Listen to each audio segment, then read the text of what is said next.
ছোট্ট বন্ধুরা, আশা করি সবাই বেশ ভালোই আছো। আমি কয়েকটি পর্ব ধরে তোমাদের মানুষ অঙ্কন কীভাবে সহজ থেকে সহজতর উপায়ে করা যায় তা শেখাচ্ছি। আজকেও সেরকম একটি মানুষ কীভাবে সহজে করা যায় তা শেখাচ্ছি। চলো তাহলে শুরু করা যাক। দেখো, প্রথমে এরকম একটি ডিম্বাকৃতি করতে হবে, যার সামনের দিকটা লম্বা থাকবে। তারপরে তার থেকে একটা সোজা লাইন টানবো, দিয়ে এইরকমভাবে একটি শেপ করে নেব। ধরে ধরে তোমরা আমার সাথে আঁকো, দেখবে খুব সহজেই তোমরা আঁকতে পারছো।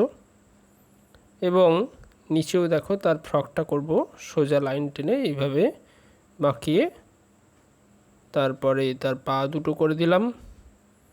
এরপরে তার হাত একটি আপাতত প্রথমে একটি রেখার মাধ্যমে করলাম, এরপরে এটাকে মুছে কয়েকটা রেখা যোগ করে আরও সুন্দর করে হবে। এরকমভাবে প্রথমে যারা নতুন আঁকা শিখছো, প্রথমে এরকমভাবে শেপটা করে নিতে হবে। এরপরে রাবার ঘষে মুছে আমরা ভালোভাবে করব। দেখো, এবার চোখ নাক মুখগুলো আর একটু ভালো করে করার জন্য কয়েকটি রেখা আমরা আঁকিয়ে বাঁকিয়ে করলাম। এরপরে তার চুলের শেপটা করে দিলাম, পিছন দিকে তার চুলটা একটু বেরিয়ে থাকবে। এরপরে পা ধরে ধরে তোমরা আমার সাথে আঁকো, দেখবে খুব সহজেই তোমরা আঁকতে পারবে এবং তোমাদের অজান্তেই তোমরা দেখবে আঁকা শিখে ফেলেছ। এরপরে রাবার ঘষে হাত এবং পাগুলো ঠিক করে করে নেব। দেখো তোমরা কিভাবে করছি।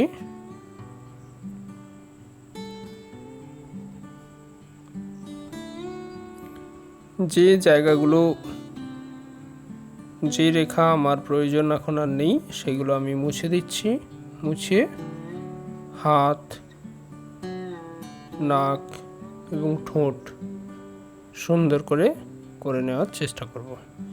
এবার দেখো, হাতের সে একটি কিছু ধরে আছে লম্বা বাঁশের মতন। দেখো তোমরা ছবিটা কিভাবে হয়। ছবি হচ্ছে একটি কল্পনা শক্তিকে কাজে লাগিয়ে ছবি প্রত্যেকে দেখবে সুন্দর করে করা যায়। তাহলে দেখো, এবার বুঝতে পারছো হাতে সে কী ধরে আছে। হাতে হচ্ছে একটি বড়শি এবং সেই বড়শি দিয়ে মাছ ধরছে। এই হয়ে গেল সিনারি, খুবই সহজ এবং তার সাথে মানুষ।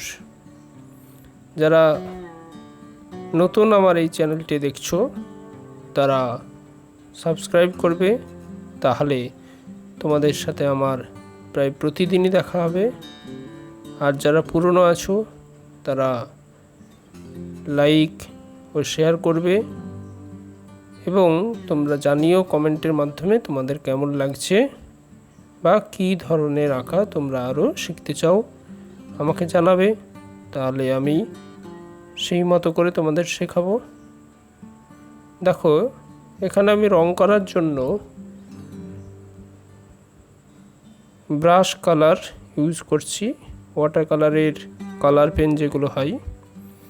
তোমরা আমার মতন রং করলেও করতে পারো, চাইলে তোমাদের পছন্দ মতো অন্য যে কোনো কালার তোমরা ব্যবহার করতে পারো। এক্ষেত্রে তোমাদের স্বাধীনতা আছে। দেখো তোমরা রংটা কিভাবে হচ্ছে, সুন্দর করে ধরে ধরে তোমরা করার চেষ্টা করবে, দেখবে খুব সহজেই তোমরা আঁকতে পারছো।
তাহলে দেখো, আমরা যে শুরু করেছিলাম একটি সহজ গোল দিয়ে, আর এখন দেখো একটি সিনারি হয়ে গেল। কত সহজেই একটি মানুষ অঙ্কন করতে পারলাম এবং সেই মানুষ দিয়ে একটি সিনারি হয়ে গেল এবং তার একটি সাবজেক্ট, যে মেয়েটি বড়শি দিয়ে মাছ ধরছে। খুবই সহজ লাগছে, তাই না? আশা করি তোমরা আমার সাথে ভালোভাবে আঁকতে পারছো এবং চেষ্টা করো যেন আমার মতন হয়। সবাই কমেন্টের মাধ্যমে জানিও তোমাদের কেমন লাগছে। ধন্যবাদ।